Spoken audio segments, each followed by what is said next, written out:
କିଛି ବିଜେପି ନେତାଙ୍କ ନାଁ କହିବେ ଆପଣ ସିଧାସଳଖ କହିବେ ନାଇଁ ସେ ନ୍ୟୁଟ୍ରାଲ ମେଣ୍ଟେନ୍ କରୁଛନ୍ତି ନହେଲେ ଏପଟ ନହେଲେ ସେପଟ ମନମୋହନଙ୍କ କ୍ୟାମ୍ପର ନା ଧର୍ମେନ୍ଦ୍ରଙ୍କ କ୍ୟାମ୍ପର ଆରମ୍ଭ କରିବା ତ ୟେସ୍ କରାଯାଉ ଚେଷ୍ଟା କରିବା। ବଳଭଦ୍ର ମାଝୀ ନବରଙ୍ଗପୁର ସାଂସଦ ସେ ରାସ୍ତା ପାଉନାହାନ୍ତି କୁଆଡ଼କୁ ଯିବେ। ଭର୍ତ୍ତୁହରି ମହତାବ କଟକ ସାଂସଦ ଧର୍ମେନ୍ଦ୍ର ପ୍ରଧାନଙ୍କ କ୍ୟାମ୍ପ ଏବେ ପ୍ରେସ୍ ମିଟ୍ କରିଥିଲେ ତାଙ୍କ ପାଇଁ ସେ ମୂଳରୁ ଧର୍ମେନ୍ଦ୍ର ପ୍ରଧାନଙ୍କ ଧର୍ମେନ୍ଦ୍ର ପ୍ରଧାନଙ୍କ କ୍ୟାମ୍ପରେ ଅଛନ୍ତି। ଅପରାଜିତା ଷଡ଼ଙ୍ଗୀ ଭିନ୍ନ ଗୋଠ ମାନେ କାହାର ସେ ନାହାନ୍ତି ସେ ନିଜର। ଢେଙ୍କାନାଳ ସାଂସଦ ରୁଦ୍ରନାରାୟଣ ପାଣି ମନମୋହନ ସାମଲ ସୁକାନ୍ତ ପାଣିଗ୍ରାହୀ କନ୍ଧମାଳ ସାଂସଦ ଧର୍ମେନ୍ଦ୍ର ପ୍ରଧାନ ସମ୍ବିତ ପାତ୍ର ପୁରୀ ସାଂସଦ ସେ ନିଜେ ନିଜ ହାତରେ ନିଜେ 14 କିନ୍ତୁ ଯଦି ଗୋଷ୍ଠୀଭୁକ୍ତ କରାଯାଏ ସେ ମନମୋହନଙ୍କ ସାଙ୍ଗେ ରହିବେ।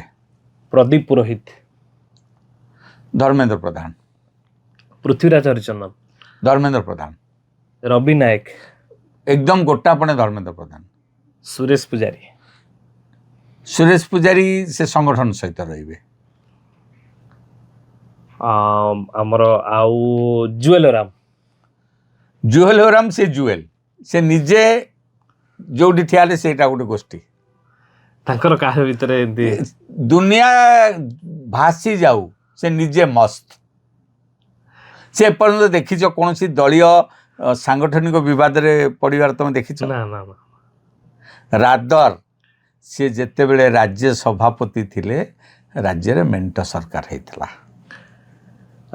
ସେତେବେଳେ ମେଣ୍ଟ ସରକାର ଥିଲା ମନମୋହନ ସାମଲ ବି ଥିଲେ परवर्ती समय हेले ମାନେ ବିଧାନ ମାନେ ଆଗୁଆ ଯୋଉ ଲୋକସଭା ନିର୍ବାଚନ ହେଇଥିଲା 98 99 ଏଇ ସବୁ ଏରେ ବର୍ତ୍ତମାନ ଆମେ ଆସିବା ମାଲବିକା 2004 बेलू भी से सभापति थिले जुएलराम ଯେତେବେଳେ 4 ଇଲେକ୍ସନ ଲଢା ହେଲା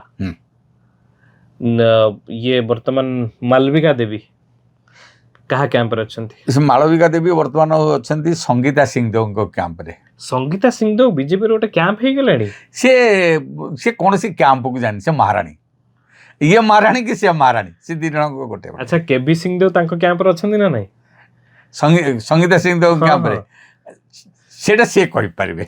ଗୋଟେ ଭିडिଓ ବହୁତ ଦିନ ତଳେ ଭାଇରାଲ ହେଇଥିଲା ମନେ ଅଛି ଯୋଉଥିରେ ମନମୋହନ ସାମଲ କହୁଛନ୍ତି କେବି ହେଲେ କଥା ଶୁଣନ୍ତି କିନ୍ତୁ महारानी ଶୁଣନ୍ତି ନାହିଁ से जोक रे कहितबे एटा ଆଉ ବର୍ତ୍ତମାନ ଖାରବେଳ ସ୍ୱାଇଁ ଦଳରେ ଅଛନ୍ତି। खारबेल स्वाईंगर देह बहुत खराब से दल पे जने जुएल ओडिशा रे जेते एमपी को मु जानिची देखिची खास करिकरी बालेश्वर निर्वाचित होइतिबा अधिकांश एमपी परफॉर्मर अधिकांश irrespective of party Janata Dal Samarendra कुंडुंग कथा कहतु बीजेपी रु खारबेल स्वाईं कथा कहतु किंबा प्रताप षडंगी कथा कहतु कांग्रेस रु श्रीकांजना कथा श्रीकांजना बालेश्वर अधिकांश केंद्र मंत्री पद पाइछि एवं सांसद माने भी सांसद माने मुखर कहीं कि ना बालेश्वर सांसद माने कौन सी डिबेट टाको इनिशिएट करंदी डिबेट को जे प्रथमे वितर्क आरंभ करे से बहुत लंबा समय कहया सुजोग पाए सेति कि जने विद्वान एवं ज्ञानी गुणी लोक नहैथिले डिबेट को आरंभ करि पारबे नाही। तबरे विधानसभा कथा लगा पार्लियामेंट सुजोग जातीय दल तेणु खारबेल स्वाई अनेक थर वितर्क को आरंभ करिसंती तांको भलिया ज्ञानी लोक मिलिबा विरल। वर्तमान आम आसवा से जो किए कहा कैंप रे किछि किछि छाड़ी गले किछि किछि रहिला वर्तमान को आउ सांसद बाकी रहिले भद्रक सांसद अभिमन्यु सेठी से मनमोहन सामल सहित रहिबे। ओहो भद्रक जिला कथाटा ये सूरज सूर्यवंशी धर्मेन्द्र प्रधान से छात्र आउ जाजपुर रवि बेहेरा रविंद्र बेहेरा सांसद होइचंती एमपी लोकसभा भाई से मूलर दिल्ली लोक दिल्ली रे रुहंती तेणु से बहुत चालाक कम्युनिस्ट रु बीजेपी हेतिबा विभू तरई से मनमोहन सामल संगे रहिबे मनमोहन सामल संगे रहिबे।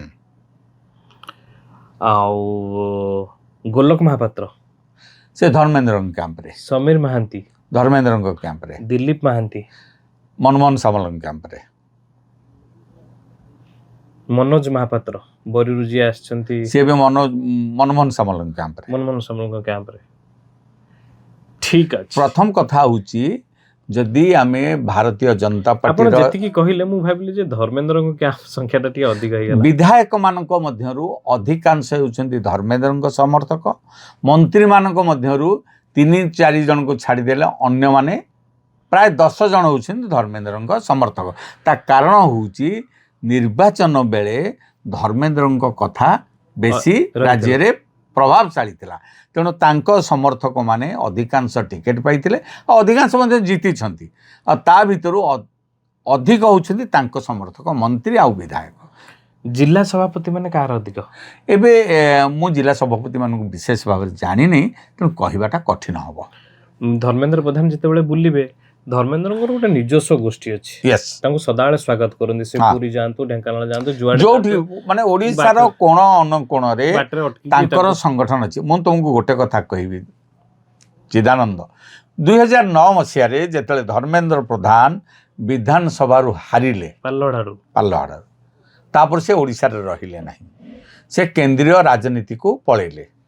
କେନ୍ଦ୍ରୀୟ ରାଜନୀତିରେ ଯାଇ ରହି ସେଠି ଏତେ କାମ କଲେ, କେନ୍ଦ୍ରୀୟ ନେତା ତାଙ୍କୁ ବାଧ୍ୟ ହେଇକିରି ଦଳ ହାରିଥିବା ସମୟରେ ବି, ଓଡ଼ିଶାରେ ଦଳ ହାରିଥିବା ସମୟରେ 2014ରେ କେନ୍ଦ୍ରରେ ବି ଦଳ ସରକାର ନଥିବା ସମୟରେ ବି ସେ ତାଙ୍କୁ କାମ କରିଛନ୍ତି। ହଁ 2014ରେ ଯେତେବେଳେ ବିଜେପି କେନ୍ଦ୍ରରେ କ୍ଷମତାକୁ ଆସିଲା, ସେ ଦଳ ପାଇଁ ଏତେ କାମ କରିଥିଲେ, ତାଙ୍କୁ ଓଡ଼ିଶାର ପ୍ରଥମ ନେତା ଯିଏକି ବାହାର ରାଜ୍ୟରୁ ରାଜ୍ୟସଭା ରାଜ୍ୟସଭାକୁ ସାଂସଦ ଯାଇଛନ୍ତି, ବିହାରରୁ ଯାଇଥିଲେ, ତାପରେ ବିହାର- ମଧ୍ୟପ୍ରଦେଶରୁ। ମଧ୍ୟ ଏଭଳି କେନ୍ଦ୍ରମନ୍ତ୍ରୀ ହେଲେ। ତେଣୁ ଧର୍ମେନ୍ଦ୍ର ପ୍ରଧାନଙ୍କୁ ଯଦି ଆମେ ଭାବିବା ଯେ ଏଇ ଯେଉଁ ପ୍ରଶ୍ନପତ୍ର କେଲେଙ୍କାରୀରେ ସେ ବଦନାମ ହେଇଗଲେ ଆଉ ଉଠି ପାରିବେନି, ତାହେଲେ ଏଟା ଭୁଲ ହେବ, ତାଙ୍କ ବିରୋଧୀମାନଙ୍କୁ ଏଇଟା ଭୁଲ ହେବ। ନାଇଁ, ନାଇଁ, ତାଙ୍କ- କାରଣ ଧର୍ମେନ୍ଦ୍ର ପ୍ରଧାନ ଜଣେ ଲଢ଼ୁଆ ନେତା, ସେ ଲଢ଼ିବେ, ସଂଗଠନ ତିଆରି କରିବେ, ପୁଣି ବ୍ୟାକ୍ କରିବେ। ନାଇଁ, ତାଙ୍କ ନେତା ମାନେ କଥା କହିବା ଅନୁସାରେ ଯେ ବିଜେପି ପାର୍ଟିରେ ଥରେ ଯିଏ ଯିବ ଆଉ ଆସିପାରିବନି। ବସୁନ୍ଧରା ଥରେ ଗଲେ ଶୁଣ, କ୍ଷମତାରୁ, ଶିବରାଜ ଗଲେ- ବସୁନ୍ଧରା ଆଉ ଧର୍ମେନ୍ଦ୍ରଙ୍କ ଭିତରେ ତଫାତ ବହୁତ ଅଛି। ବସୁନ୍ଧରା ରମଣ ସିଂ- ରାଜ୍ୟରେ ମୁଖ୍ୟମନ୍ତ୍ରୀ 2-3 ଥର ହେଇଛନ୍ତି, ରମଣ ସିଂ ମଧ୍ୟ ମୁଖ୍ୟମନ୍ତ୍ରୀ ହେଇଛନ୍ତି, ଏକାଧିକ ଥର ହେଇଛନ୍ତି। ବୟସରେ ଅଧିକା ଥିଲେ ସେମାନେ।